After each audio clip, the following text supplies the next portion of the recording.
الحمدللہ رب العالمین والصلاة والسلام علی محمد الامین اعوذ باللہ من الشیطان الرجیم بسم اللہ الرحمن الرحیم۔ خواتین و حضرات، ہم سورہ توبہ کی آیت 45 سے سورہ کا مطالعہ کر رہے ہیں۔ میں یہ عرض کر چکا ہوں کہ سورہ کے آخر تک اب کمزور قسم کے مسلمان اور منافقین ہی زیر بحث ہیں۔ یہ بتایا جا رہا ہے کہ اللہ کے پیغمبر پر ایمان لانے کے بعد اللہ کے پیغمبر کی موجودگی میں جو رویہ انہوں نے اختیار کیا ہے یہ کفر سے بھی بدتر ہو گیا ہے۔ اگر سیدھے سیدھے انکار کرتے تو اس کا بھی ایک محل تھا، لیکن یہ ایمان لے آئے، مسلمانوں کی صفوں میں شامل ہو گئے اور اس کے بعد اپنے ایمان کے تقاضے پورے کرنے کے لیے تیار نہیں ہیں اور وہ طرز عمل اختیار کرتے ہیں کہ جو دھوکہ دینے والے اور جھوٹ بولنے والے لوگ اختیار کیا کرتے ہیں۔ چنانچہ پیچھے یہ فرمایا کہ تبوک کا سفر اپنے اندر جو مصلحتیں رکھتا تھا اس میں ایک بڑی مصلحت یہ تھی کہ یہ سفر بڑا سخت سفر ہے، ایسے وقت میں ہو رہا ہے جب لوگوں کے لیے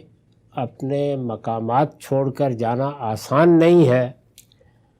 اس لیے یہ ایک معیار بن جائے گا اور واضح ہو جائے گا کہ کون اللہ کے رسول کے ساتھ مخلصانہ تعلق رکھتا ہے اور کون منافقت کے ساتھ اس جماعت میں شامل ہے۔ لیکن رسول اللہ صلی اللہ علیہ وسلم کی طبیعت کی نرمی، کریم النفسی آڑے آئی اور نتیجہ یہ نکلا کہ بہت سے لوگ جو منافقی تھے اپنے اپنے عذر پیش کر کے راستہ نکالنے میں کامیاب ہو گئے۔ اب اللہ تعالیٰ اس پر تبصرہ کر رہے ہیں اور یہ فرماتے ہیں کہ انما یستاذنک الذین لا یؤمنون باللہ والیوم الآخر وارتابت قلوبہم فہم فی ریبہم یترددون۔ تم سے رخصت مانگنے تو وہی آتے ہیں جو اللہ پر اور آخرت کے دن پر ایمان نہیں رکھتے اور جن کے دل شک میں پڑے ہوئے ہیں سو اپنے اسی شک میں حیران بھٹک رہے ہیں۔ یعنی جو سچے مسلمان ہیں وہ تو اللہ کی نصرت کی جو شانیں دیکھ چکے ہیں، اللہ کے وعدوں کو جس طرح پورا ہوتے دیکھ چکے ہیں، وہ کیوں پرواہ کریں گے اس کی؟ ان کے لیے دونوں ہی صورتوں میں اللہ کی رحمت اور اللہ کی نعمت ہی نعمت ہے۔ وہ غازی ہو کے واپس آئے تو دنیا کی نعمتیں ہیں اور آخرت کی بھی ملیں گی، اور اگر رخصت ہو گئے تو اب کیا کوئی تردد کسی مسلمان کے ذہن میں باقی رہ گیا ہے کہ آخرت میں اللہ کے ہاں اس کو کیا اجر ملنے والا ہے؟ تو اس لیے وہ کبھی رخصت مانگنے نہیں آئیں گے۔ یہ رسول اللہ صلی اللہ علیہ وسلم کو بتایا جا رہا ہے کہ اس طرح کے نازک موقعوں پر رخصت اسی طرح کے لوگ مانگتے ہیں۔ تم سے رخصت مانگنے تو وہی آتے ہیں جو اللہ پر اور آخرت کے دن پر ایمان نہیں رکھتے، یعنی اپنی زبان سے تو اظہار کر رہے ہیں، کہہ رہے ہیں کہ ہم اللہ کو بھی مانتے ہیں، آخرت کو بھی مانتے ہیں۔ یہ قرآن مجید میں کئی جگہوں پر اسلوب ہوتا ہے کہ جہاں حقیقت فعل کی نفی کی جاتی ہے یا حقیقت فعل کا اس بات کیا جاتا ہے، تو یہاں پر جب یہ کہا ہے کہ نہ اللہ پر ایمان رکھتے ہیں نہ آخرت پر ایمان رکھتے ہیں، تو یہ ان کے دعوی ایمان کی نفی نہیں ہے۔ وہ مانتے تھے اللہ کو بھی، آخرت کو بھی، اس کا اظہار کرتے تھے، مسلمانوں کی جماعت میں شامل تھے۔ یہ حقیقت کی نفی ہے، یعنی نہ اللہ پر فی الواقع ایمان رکھتے ہیں نہ آخرت پر۔ جو کچھ ہے وہ زبان کا اظہار ہے، وہ کر رہے ہیں، اور دلوں میں شک کے کانٹے اگے ہوئے ہیں، بلکہ خارزار ہے، سو اپنے اسی شک میں حیران بھٹک رہے ہیں۔ یہ بڑا ہی خوبصورت جملہ ہے، فَهُمْ فِي رَيْبِهِمْ يَتَرَدَّدُونَ، یعنی جب آدمی یکسو نہیں ہوتا اپنے نظریے میں، اپنے نقطہ نظر میں، اپنے ایمان میں، اپنے عقیدے میں شک اور تردد میں مبتلا ہوتا ہے، تو پھر اس کے علم ہی میں یہ شک اور یہ اضطراب نمایاں نہیں ہوتا، اس کے عمل کا حال بھی یہی ہوتا ہے کہ اس میں کوئی ثبات، کوئی استحکام اور کوئی استقامت نہیں نظر آتی۔ بس ایک معاملہ ادھر کا ہوا ادھر چلے گئے، ادھر کا ہوا ادھر آ گئے، یہی صورت رہتی ہے۔ تو اس کو ان الفاظ میں بیان کیا ہے کہ فَهُمْ فِي رَيْبِهِمْ يَتَرَدَّدُونَ، وہ اپنے اسی شک میں حیران بھٹک رہے ہیں، یعنی گویا شک کا ایک محور بن گیا ہے، اور جس طریقے سے چیزیں اپنے محور پہ گردش کرتی ہیں وہی ان کی صورتحال ہو کر رہ گئی ہے۔ چنانچہ فرمایا کہ اگر ان کا دلی ارادہ ہوتا،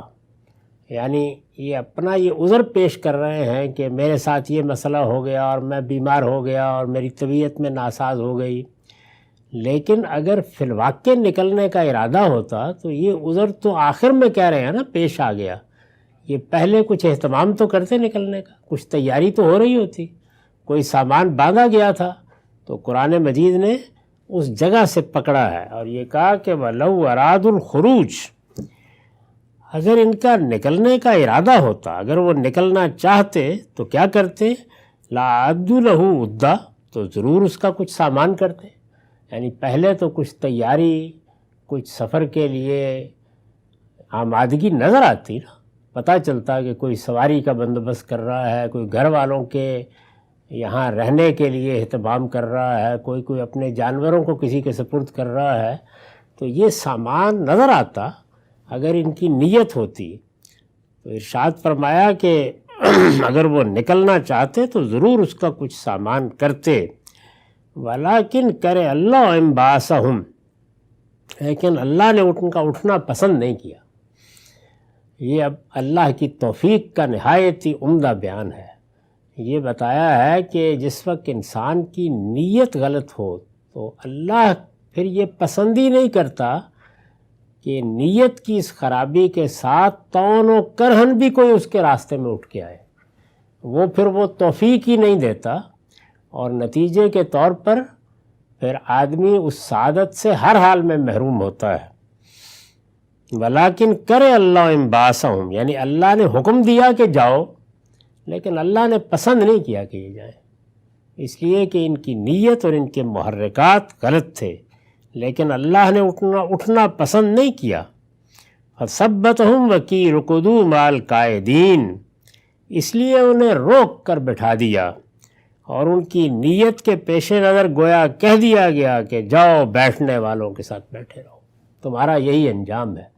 تمہیں یہ سعادت کیوں ملے کہ تم اللہ کی راہ میں نکلو، اور یہ سعادت کیوں ملے کہ تم پیغمبر کی ہمراہی میں سفر کرو، اور یہ سعادت کیوں ملے کہ تم اللہ کی نصرت کا مشاہدہ کرو، تم اس توفیق سے محروم کر دیے گئے ہو۔ یہ عذر بھی تمہاری زبان پر آئے، اس کا باعث بن گئے، پیغمبر نے بھی کریم النفسی دکھائی، ہم تو یہی چاہتے تھے کہ سب کچھ نمایاں ہو جائے، لیکن نمایاں نہ ہوا، کم سے کم یہ واضح ہو گیا کہ تم سعادت سے ہر حال میں محروم رہے، تو اللہ نے اس توفیق سے تم کو محروم کر دیا۔ اس پر میرا حاشیہ ہے، یہ توفیق کے باب میں سنت الہی کا بیان ہے، یعنی یہ جو کہا جاتا ہے کہ اللہ نے توفیق دی یا اللہ نے توفیق نہیں دی، تو اس کا قرآن میں ایک قانون بیان ہوا ہے، بندہ نیک نیتی کے ساتھ، بندہ صحیح ارادے کے ساتھ فیصلہ کرتا ہے، اس کے بعد اللہ کی توفیق اس کے شامل حال ہوتی ہے، یعنی پھر اللہ اس کی کمزوریاں بھی دور کر دیتا ہے، اس کی رکاوٹیں بھی دور کر دیتا ہے، اس کے لیے سازگاری پیدا کرتا ہے، اور اگر اس کو رکنا ہی ہے، اللہ نہیں چاہتے کہ وہ کسی مشقت میں پڑے، تو اس کا اہتمام بھی اللہ خود کر دیتا ہے، یعنی یہ ساری چیزیں خود ہی ہو جاتی ہیں۔ اور اسی طریقے سے اگر کسی شخص کے ہاں نیت صحیح نہیں ہے، ارادے میں خرابی ہے، تو وہ زبان سے جو جی چاہے کہتا رہے، اللہ کی توفیق سے محروم ہوتا ہے۔ ایسی توفیق بڑی غیر معمولی بات تھی، یعنی اللہ کا آخری پیغمبر اپنا آخری بڑا سفر، اپنی آخری بڑی مہم پر نکل رہا تھا، اور وہ مہم بھی کن کے خلاف تھی؟ وہ بڑی سلطنتوں کے خلاف تھی۔ اس مہم کے موقع پر جو غیر معمولی سعادت حاصل ہو سکتی تھی، فرمایا کہ نہیں، تمہیں یہ توفیق نہیں ملے گی، تمہاری زبان پر ایسے ہی اعذار رہیں گے اور تم یہی کرو گے۔ یہ توفیق کے باب میں سنت الہی کا بیان ہے۔ اور یہ جو کہا کہ کہہ دیا گیا کہ بیٹھنے والوں کے ساتھ بیٹھے رہو، تو یہ اسلوب تنزیہ ہے، یعنی اس میں بڑی تعریض ہے اللہ تعالیٰ کی طرف سے۔ آگے کی بعض آیتوں میں یہ طنز اور بھی تیز ہو گیا ہے۔ مدعا یہ ہے کہ جب تم نے اٹھنا پسند نہیں کیا تو خدا نے بھی تمہیں اس کی توفیق نہیں دی، بلکہ یہی پسند کیا کہ جاؤ گھروں میں بیٹھنے والے بوڑھوں، بچوں اور عورتوں کی طرح تم بھی بیٹھے رہو، تمہارے لیے یہی موضوع ہے، یعنی یہی اب تمہارا انجام ہے دنیا میں، اور جب میری بارگاہ میں آؤ گے تو وہاں بھی اپنا انجام اور اپنی نیت اور اپنے محرکات دیکھ لو گے۔ لو خرجوا فیکم ما زادوکم الا خبالا ولا اوضعوا خلالکم یبغونکم الفتنہ وفیکم سمعون لهم واللہ علیم بالظالمین۔ اب تسلی دی کہ یہ لوگ پیچھے رہ گئے تو مسلمانوں کا کوئی نقصان نہیں ہوا، یہ تو اللہ تعالیٰ کی طرف سے ایک امتحان تھا جو برپا کیا گیا، اس میں یہ ناکام ہوئے۔ حقیقت یہ ہے کہ اگر یہ لوگ تمہارے اندر شامل ہو کر نکلتے، یعنی یہ اس طرح نہ بیٹھتے اور یہ تمہاری جماعت کا حصہ بنتے اور یہ توفیق پاتے کہ نکلتے، اگر یہ لوگ تمہارے اندر شامل ہو کر نکلتے تو چونکہ نیت خراب تھی، ارادے صحیح نہیں تھے، تو تمہارے لیے خرابی ہی کو بڑھانے کا باعث بنتے، یعنی تمہاری جمعیت کو پارا پارا کرتے، قدم قدم پر لوگوں کے حوصلے شکستہ ہوتے، اور جس عزم اور حوصلے کے ساتھ تم نے یہ غیر معمولی سفر، لمبا سفر اس گرمی کے موسم میں کیا، تو تمہارے اپنے اندر بھی خرابیاں پیدا ہوتی، اس لیے کہ جب حوصلہ شکنی کرنے والے لوگ موجود ہوں، گھسٹنے والے لوگ موجود ہوں، تو وہ حوصلہ بڑھانے کا باعث نہیں بنتے، بلکہ پوری جمعیت میں انتشار اور اختلال پیدا کرتے ہیں۔ پھر وہ قیادت کے بارے میں طرح طرح کی چیمگوئیاں کرتے اور اس طریقے سے ایسی فضا پیدا کر دیتے ہیں کہ جس میں مخلصین بھی بعض اوقات غلط روی کا شکار ہو جاتے ہیں۔ تو اس لیے فرمایا کہ اس میں کوئی پریشانی کی بات نہیں، اگر یہ لوگ تمہارے اندر شامل ہو کر نکلتے تو ما زادوکم الا خبالا، تو تمہارے لیے خرابی ہی کو بڑھانے کا باعث بنتے، ولا اوضوا خلالکم یبغونکم الفتنہ، اور تمہارے درمیان ان کی سب دوڑ دھوپ فتنہ انگیزی کے لیے ہوتی، یعنی جو سرگرمی یہ دکھاتے وہ لوگوں کا حوصلہ بڑھانے کے لیے اور سفر کی مشقتیں برداشت کرنے کے لیے نہ ہوتی، وہ کوئی فتنہ پیدا کرنے کے لیے دوڑ دھوپ کرتے۔ اگر تمہارے ساتھ شامل ہوتے تو ان کی سرگرمیاں یہ ہوتیں، اور فرمایا کہ اس میں شبہ نہیں کہ جو لوگ گئے وہ صادق الایمان تھے، لیکن کمزور لوگ ہر جگہ ہوتے ہیں، تو فرمایا وَفِيكُمْ سَمَّعُونَ لَهُمْ، اس لیے کہ تمہارے اندر ایسے بھی ہیں جو کان لگا کر ان کی سن لیتے، وہ لوگ موجود ہیں تمہارے اندر، تو انہی کو یہ اپنا ہدف بناتے اور انہی کے ذریعے سے یہ آہستہ آہستہ پوری جمعیت کو بالکل انتشار اور اختلال میں مبتلا کر دیتے۔ تو اس لیے کوئی فکر کی بات نہیں ہے، اگر یہ نہیں شامل ہوئے تو یہی اچھا ہوا۔ واللہ علیم بالظالمین، یعنی یہ سارے حقائق ہیں جو اللہ تعالیٰ فرماتے ہیں کہ ہم نے پردہ اٹھا کر بتا دیے ہیں، کسی کا نام تو نہیں لیا لیکن تصویر تمہارے سامنے رکھ دی ہے۔ اللہ ان ظالموں کو خوب جانتا ہے، یعنی اللہ کی نگاہ سے کوئی چیز چھپی ہوئی نہیں ہے۔ لَقَدِ ابْتَغَوُا الْفِتْنَةَ مِنْ قَبْلُ، فرمایا کہ یہ جو ہم نے کہا کہ یہ فتنہ انگیزی کرتے، جو لوگ ان کی باتیں سن لیتے ہیں انہی کے ذریعے سے پوری جمعیت میں اختلال پیدا کرتے، تو کیا یہ کوئی غلط بات ہے؟ انہوں نے پہلے بھی فتنہ انگیزی کی کوشش کی ہے، یعنی ان کی تاریخ سامنے رکھو، یہ یہی کرتے رہے ہیں۔ وَقَلَّبُوا لَكَ الْأُمُورَ، اور تمہارے لیے معاملات کا الٹ پھیر کرتے رہے ہیں۔ یہ جو فرمایا کہ تمہارے اندر وہ سادہ لو لوگ ہیں، یعنی یہ جو سمعون لہم کہا ہے، تو اس کا مطلب یہ نہیں ہے کہ وہ لوگ مخلص نہیں ہیں۔ بعض سادہ طبیعت لوگ ہوتے ہیں، تو کوئی بھی اگر ان کے سامنے کوئی بات کر دے، ادھر کی بات کان میں ڈال دی، ادھر کی بات کان میں ڈال دی، تو ان کے ہاں انتشار اور تردد کا اندیشہ ہوتا ہے۔ تو میں نے لکھا ہے کہ یہ ان سادہ لو مسلمانوں کی طرف اشارہ ہے جن کی سادہ لوحی کے سبب سے منافقین بالعموم انہیں چکمہ دینے میں کامیاب ہو جاتے اور اس طرح فتنہ انگیزی کے لیے کچھ نہ کچھ راستہ نکال لیتے تھے۔ اس کی بہت مثالیں پیچھے پیش آ چکی تھیں، بدر کے موقع پر، احد کے موقع پر، اسی طرح غزوہ بنی مستلق سے واپس آتے ہوئے جو کچھ ہوا، سیدہ پر تہمت کے معاملے میں جس طرح کی شرانگیزی کی گئی، تو یہ ساری تاریخ ہے جس کو اس میں سمیٹ دیا ہے کہ تمہارے لیے معاملات کا الٹ پھیر کرتے رہے ہیں۔ ارشاد فرمایا کہ حتیٰ جال حق و ظہر امر اللہ وہم کارہون، یہاں تک کہ ان کی مرضی کے خلاف حق آیا اور اللہ کا حکم ظاہر ہو گیا۔ یعنی تاریخ ان کی یہ ہے،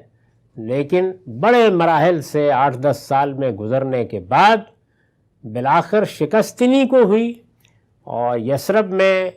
کس طرح تم لوگ بے سر و سامان آئے، کس طرح کے حملے ہوئے، کیسی جنگیں تمہارے خلاف چھیڑی گئیں، کیا کیا اتہامات ہوئے، کس طرح کے اسکینڈل بنائے گئے، لیکن اللہ نے مدد کی،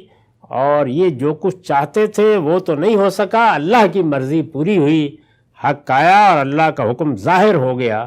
یعنی ان کو تو اگرچہ بہت ناگوار گزرا، لیکن بہرحال اللہ کی توفیق حاصل ہوئی۔ یہ جو پوری تاریخ کی طرف 2 جملوں میں اشارہ کیا ہے، اس پر میں نے لکھا ہے کہ قرآن کے مخاطبین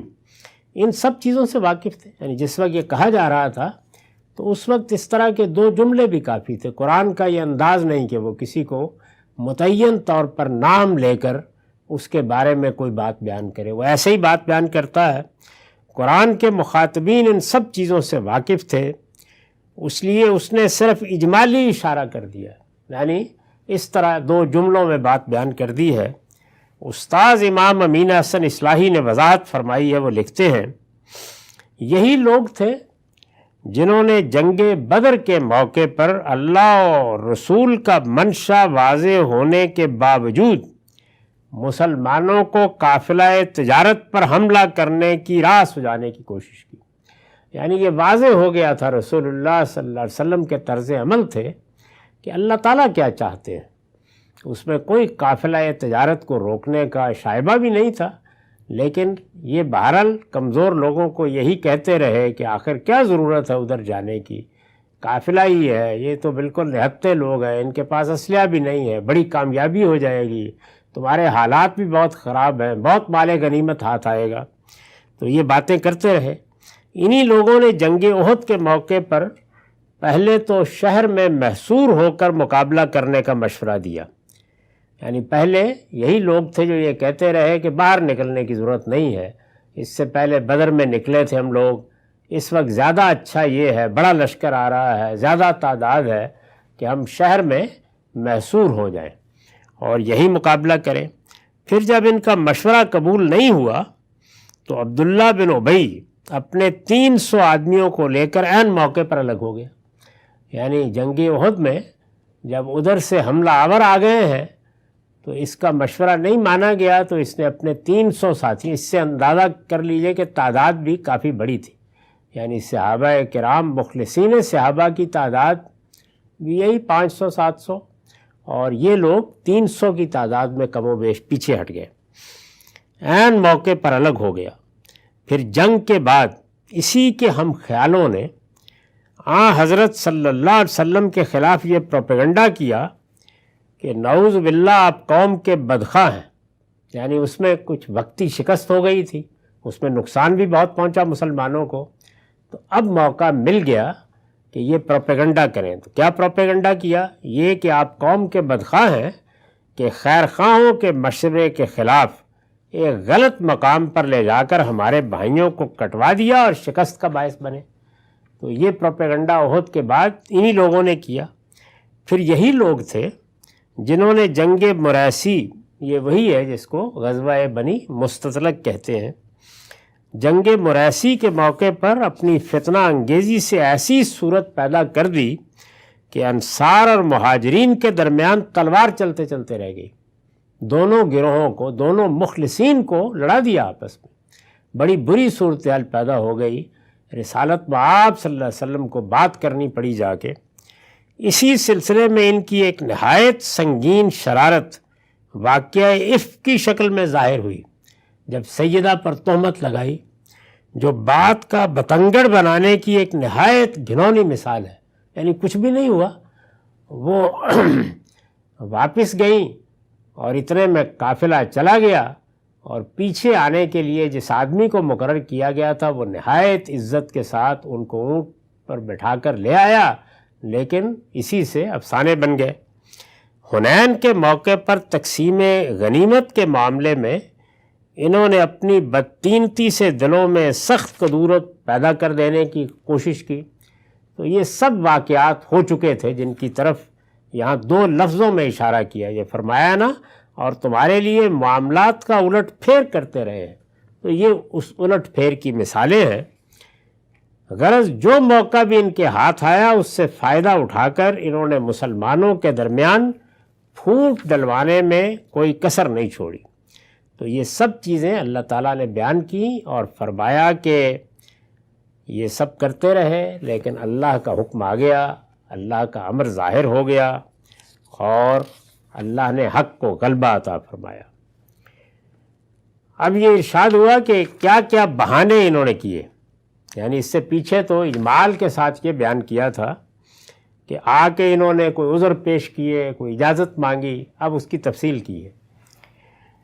فرمایا کہ ذرا اندازہ کرو، وَمِنْهُمْ مَنْ يَقُولُ إِذْنْ لِي وَلَا تَفْتِنِّي، ان میں ایسے بھی ہیں جو کہتے ہیں کہ مجھے تو رخصت دے دیجئے اس سفر سے،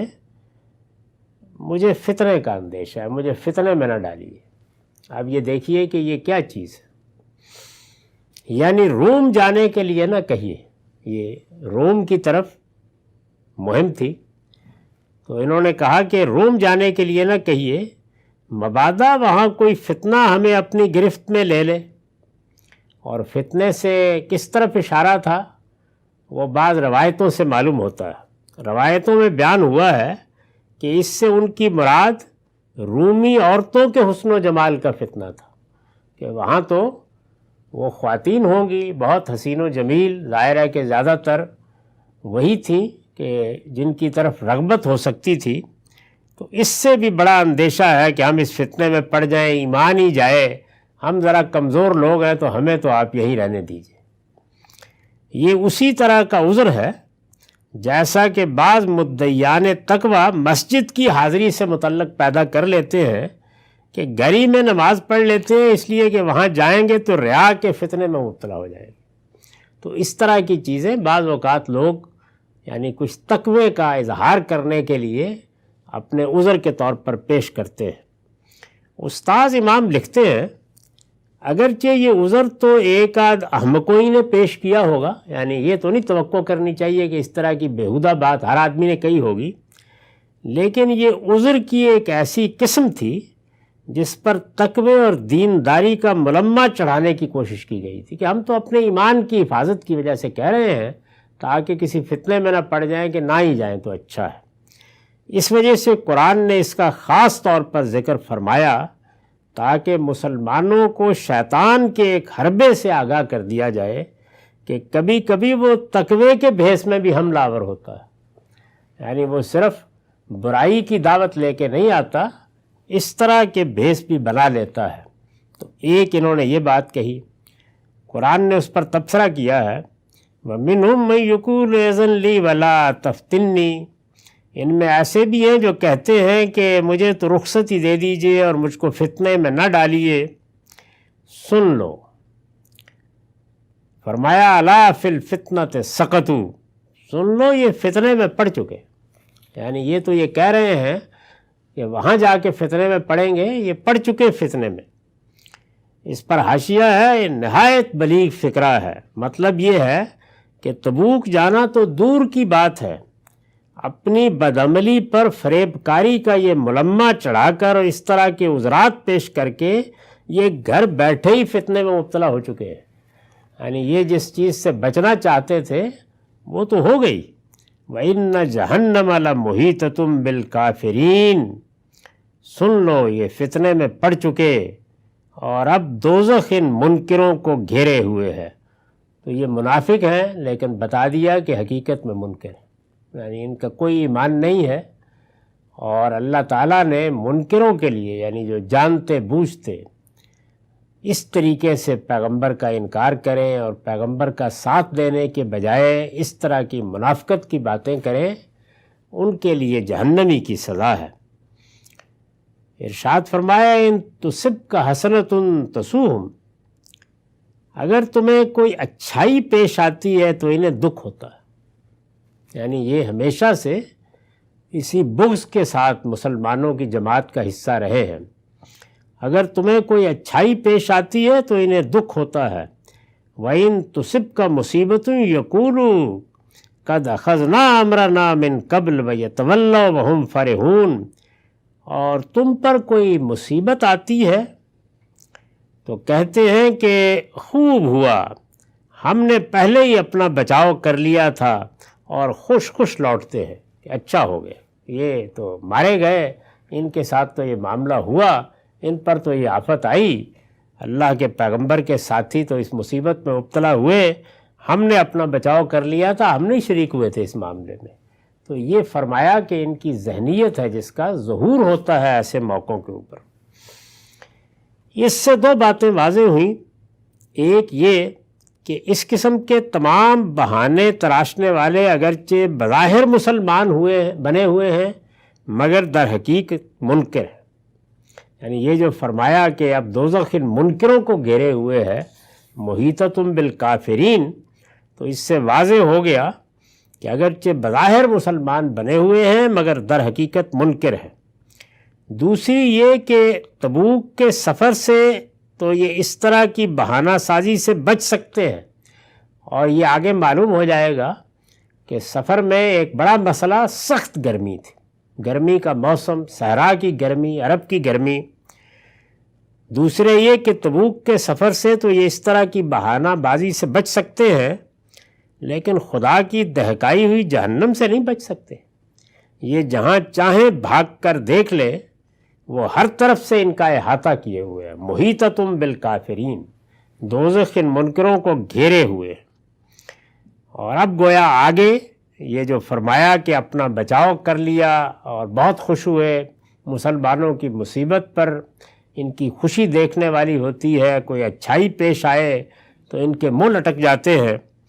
تو یہ اسی کفر سے پردہ اٹھایا ہے جس کا ذکر پیچھے ہوا کہ ان کے سینے ایمان سے خالی ہیں، اس لیے کہ ان کے دلوں میں تو مسلمانوں کے لیے اس درجے کی بدخواہی بھری ہوئی کہ اس طرح سے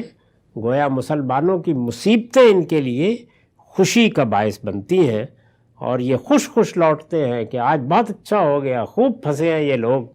یہ ان کا باطن ہے اور یہ ان سے ظاہر ہوتا ہے۔ قُل لَن يُصِيبَنَا إِلَّا مَا كَتَبَ اللَّهُ لَنَا هُوَ مَوْلَانَا وَعَلَى اللَّهِ فَلْيَتَوَكَّلِ الْمُؤْمِنُونَ، انہیں بتا دو کہ ہمیں وہی چیز پہنچے گی جو اللہ نے ہمارے لیے لکھ رکھی، یعنی تمہارے کہنے اور تمہارے خوش ہونے سے کوئی مصیبت نہیں آنی، ہمیں وہی چیز پہنچے گی جو اللہ نے ہمارے لیے لکھ رکھی ہے۔ إِلَّا مَا كَتَبَ اللَّهُ لَنَا، ظاہر ہے جو مصیبتیں اور تکلیفیں بھی آتی ہیں اللہ کے اذن سے آتی ہیں، اور اللہ کے نوشتے میں پہلے سے طے ہوتا ہے کہ بندے کو ان امتحانات سے گزرتا ہے۔ تو فرمایا کہ وہ ہمارا مولا ہے، اور ایمان والوں کو اللہ ہی پر بھروسہ کرنا چاہیے۔ یعنی ہم تو اس مقام پر کھڑے ہیں، اس لیے ان کو یہ بتا دو کہ تمہاری خواہشوں سے کوئی مصیبت ہم پر نہیں آئے گی، اللہ کا قانون ہے، اس کے تحت کبھی ہماری کسی کوتاہی پر تنبیہ ہوتی ہے، کبھی امتحان ہوتا ہے، اور یہ سب چیزیں ہمارے لیے درجات کو بڑھانے ہی کا باعث بنتی ہیں۔ آگے کی آیت میں اس کو بہت خوبی کے ساتھ کھول دیا ہے، بتایا ہے کہ مصیبت ہو، تکلیف ہو، یہ سب بندہ مومن کے لیے خوشی کا موقع ہے تب بھی، اور کوئی اس طرح کا دکھ اور غم ہے تب بھی بندہ مومن کے لیے اس میں حسنات ہی حسنات ہوتے ہیں۔ اس کو آگے واضح کیا ہے۔ ہمارا وقت ختم ہوا۔ اقول قولی ھذا واستغفر اللہ لی ولکم ولسائر المسلمین۔